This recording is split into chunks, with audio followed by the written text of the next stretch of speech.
Buenas, ¿cómo están todos ustedes? Vamos a continuar con nuestro tema del modelo ISLM, el modelo Mundell-Fleming, en el cual se involucra la movilidad de capitales. En este caso, estamos hablando de la movilidad perfecta de capitales, bajo un régimen de tipo de cambio fijo. Ya habíamos visto que las políticas fiscales o cualquier política que mueva al mercado de bienes es una política funcional, mientras que una política monetaria no resulta ser así, bajo un régimen de tipo de cambio fijo.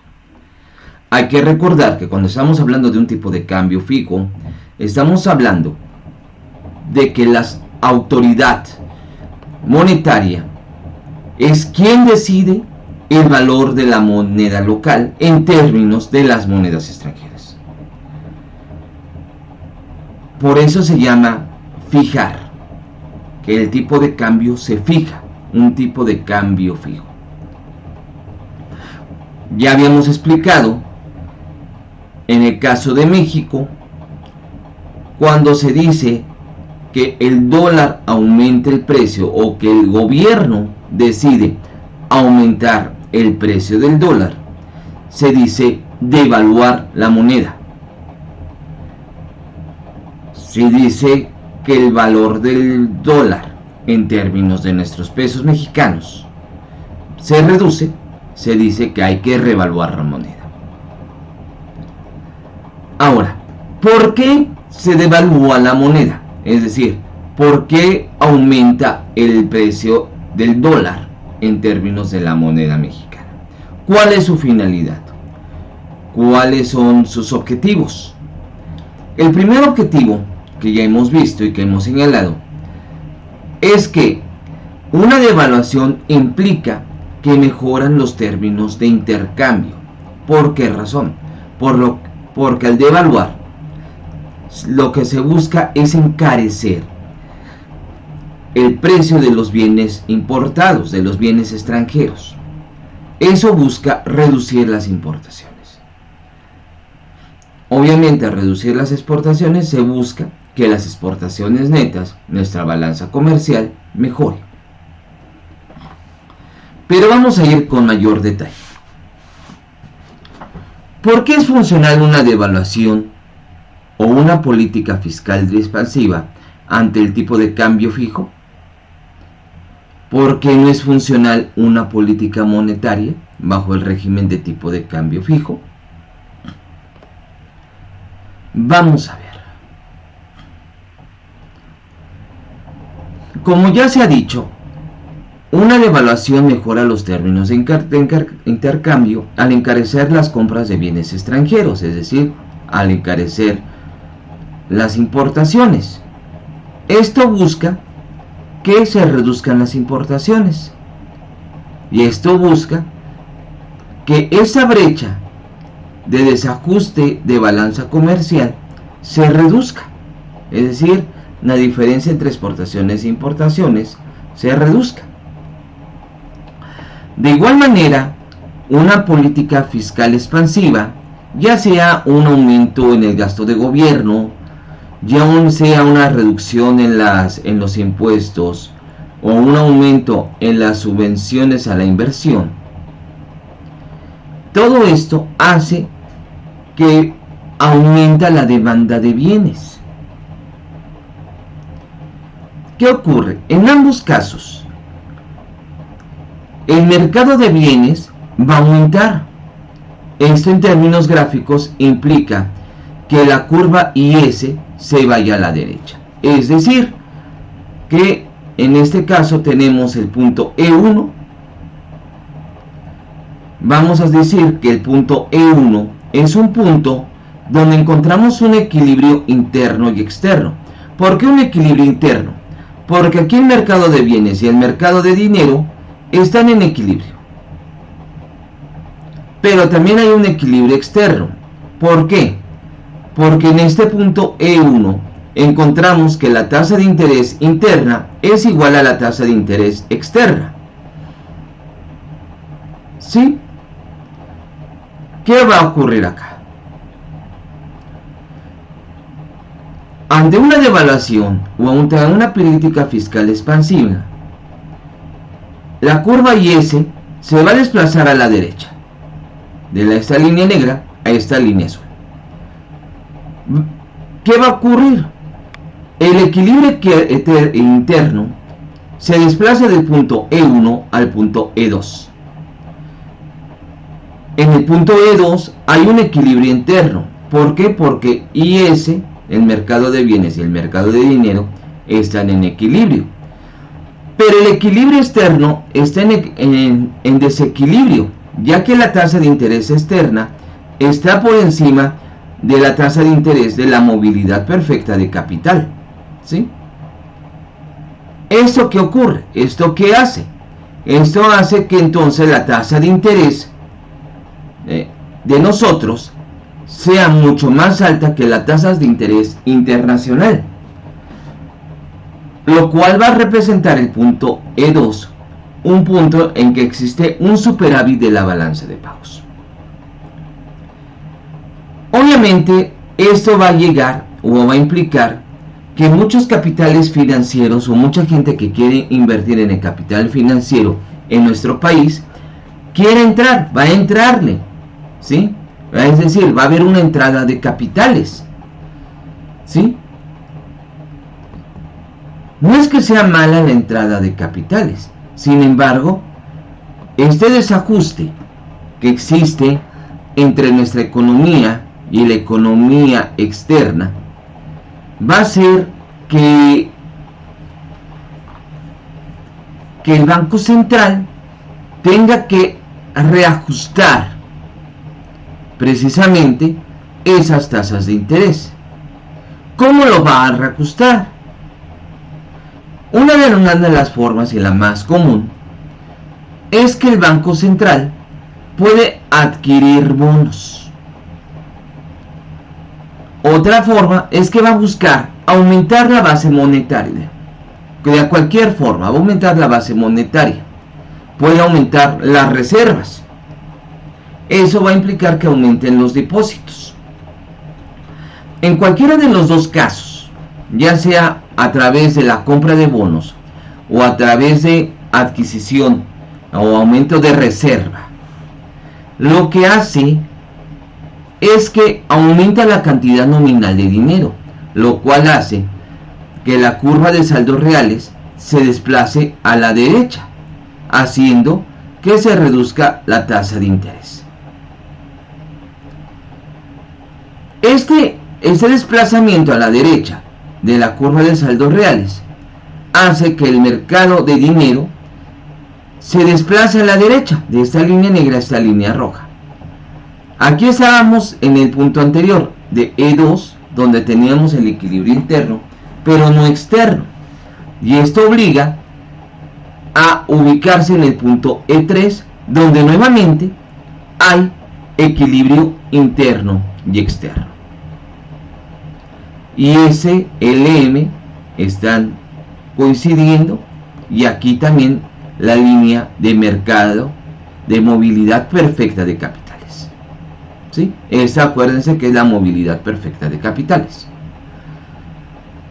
Esto hace, o esta política, no solamente promueve el crecimiento económico de Y0 a Y1, es decir, hay un aumento en el nivel de ingreso de la economía, sino que también hay una generación de empleo. Y eso es lo que hay que también estar bien. Hay una generación de empleo en esta economía, ¿sí? Y como aquí se explica, como se ve, estas políticas motivan a que exista una política monetaria expansiva, promoviendo la generación de empleo y crecimiento económico. Ahora, analizando la fórmula del tipo de cambio fijo que aquí tenemos, ante una devaluación, ¿sí? Ante una devaluación, es decir, un aumento en el precio del dólar, la variable respuesta, es decir, la cantidad de dinero, se va a incrementar. Cualquiera de estos tres elementos que se eleve hace que éste se eleve la cantidad de dinero. Es decir, esa es una variable respuesta. Y esa es una parte importante en la fórmula para poder entender por qué cualquier política que mueva el mercado de bienes a la derecha, que sea expansiva en el mercado de bienes a la derecha, hace que la curva de mercado de dinero se mueva también a la derecha. ¿Sí? Ahora, ¿qué pasa con el modelo de demanda y oferta agregada? Como ya sabemos, cualquier movimiento del mercado de bienes y cualquier movimiento de la cantidad nominal de dinero hace que la curva de demanda agregada se desplace a la derecha, ¿sí?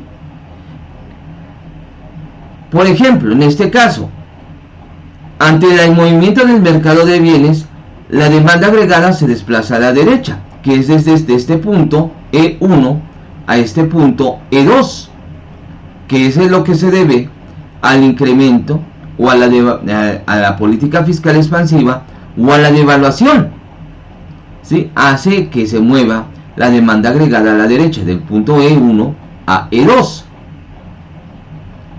que es el mismo punto E1 y E2 que teníamos en el modelo ISLM con movilidad perfecta de capital.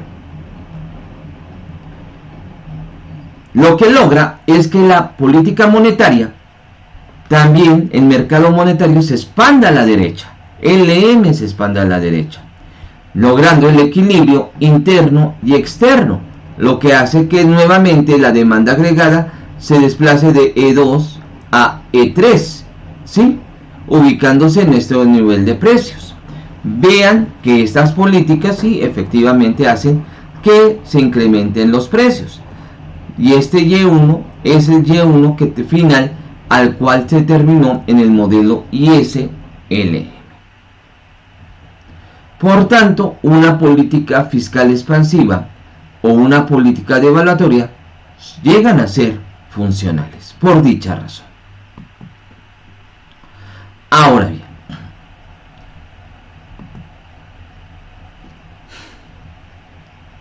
¿por qué? Y aquí nos vamos a ir poco a poco. ¿Por qué una política monetaria expansiva bajo régimen de tipo de cambio fijo no es funcional? Vamos a suponer que el Banco Central compra bonos al público. ¿Eso qué significa? Cuando el Banco Central compra bonos, busca retirarlos del mercado. Al retirarlos del mercado, lo que hace es expandir el mercado de dinero, ¿sí? Es decir, retira bonos a cambio de dinero, tal vez muchas veces en dinero líquido, tal vez en depósitos. En este caso, una compra de bonos, retira los bonos del mercado a cambio de dinero. ¿Por qué lo hace o cómo lo hace? Lo que hace el Banco Central es hacer el anuncio de que va a bajar las tasas de interés, que tiene la intención de bajar las tasas de interés. Los propietarios de los bonos lo que hacen es que al ver los intereses bajos, entonces deciden deshacerse de esos bonos a cambio de dinero. Y eso hace que el Banco Central lance dinero al mercado, ¿sí? Esto hace que la cantidad M, la cantidad nominal de dinero, se incremente de M a M', haciendo que los saldos reales se desplacen a la derecha, haciendo que se incremente la cantidad de dinero y bajando las tasas de interés de I1 a I2. Esto como lo representamos en el modelo ISLM. Lo que ocurre aquí es que en el modelo ISLM, aquí está la posición original E1, donde está el equilibrio interno y externo, y ante esa adquisición de bonos, LM se ha desplazado de esta línea negra a esta línea roja, ubicándose el equilibrio interno en el punto E2. Es decir, se ha provocado que la curva de mercado de dinero se desplace a la derecha.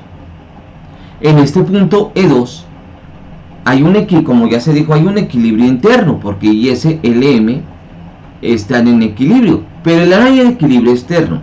En este caso, la tasa de interés está por abajo de la tasa de interés internacional, está por abajo de la movilidad perfecta de capital.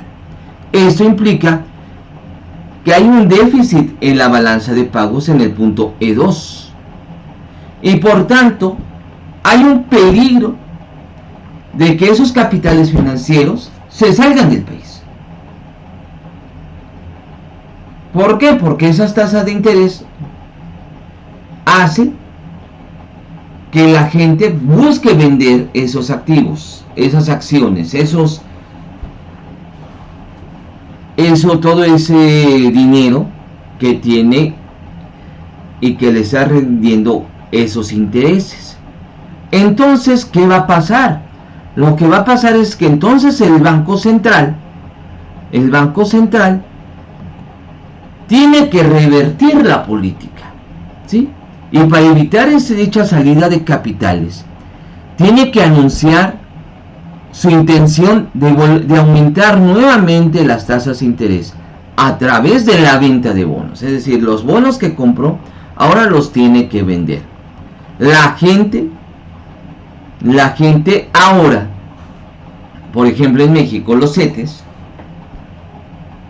cuando ve que las tasas de interés van a incrementar, o hace el anuncio que va a incrementar de I2 a I1, entonces la gente decide deshacerse de dinero y comprar esos bonos, esos CETES, en el caso de México. Es decir, la curva de saldos reales se regresa a su posición original, ¿sí? Es decir, M' se regresa a ser M, esa cantidad M original, haciendo que se incrementen las tasas de interés. Obviamente, esto hace que el mercado de dinero, LM, regresa a su posición original de E2 a E1, regresando al equilibrio interno y externo que estaba originalmente. Si vemos la fórmula nuevamente del tipo de cambio fijo, ya lo hemos dicho, M, esta M mayúscula, ¿sí?, que es la cantidad nominal de dinero, es una variable respuesta, es una variable dependiente, que depende de quién, depende del tipo de cambio, los precios internacionales y del nivel de ingreso principalmente, ¿sí? ¿Y esto qué hace? Esto hace que al mover no se mueva ninguno de estos. Esto no hace. ¿Por qué? Porque depende de estos, pero estos no dependen de esto, bajo el régimen de tipo de cambio fijo.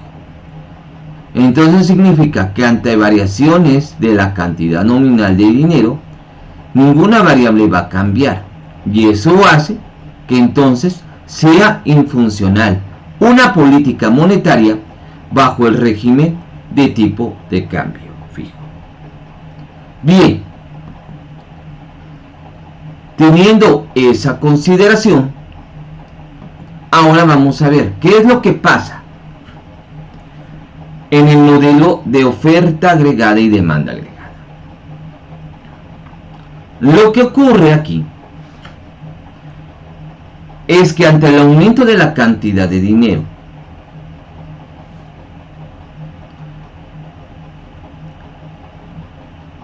la demanda agregada se desplaza desde el punto E1 al punto E2.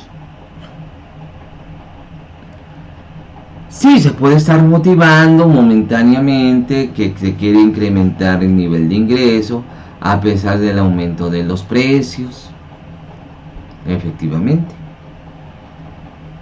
Pero ¿qué pasa? Como ya se ha visto, al tener un déficit de balanza de pagos y ante un peligro de que los capitales se salgan del país, que existe una fuga de capitales, esto obliga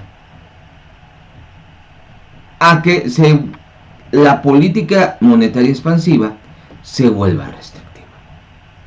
Y al hacerla restrictiva, hace que la demanda agregada regrese a su posición original, en el punto E1. Por tanto, no es funcional la política monetaria bajo el régimen de tipo de cambio. Muy bien.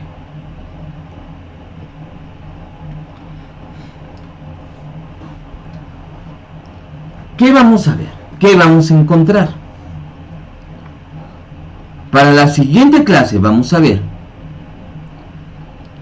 todo lo que ocurre bajo el régimen de tipo de cambio flexible. México se rige bajo el régimen de tipo de cambio flexible. Y vamos a ver ya algunas cosas que pueden estar involucradas, no solamente con México, sino con cualquier economía pequeña y abierta, como es la nuestra. Vamos a ver cómo se rige y cómo se mueve. Por lo mientras, eso sería todo por hoy y espero sus likes y comentarios. Nos vemos, por favor, la siguiente semana. Nos vemos todos.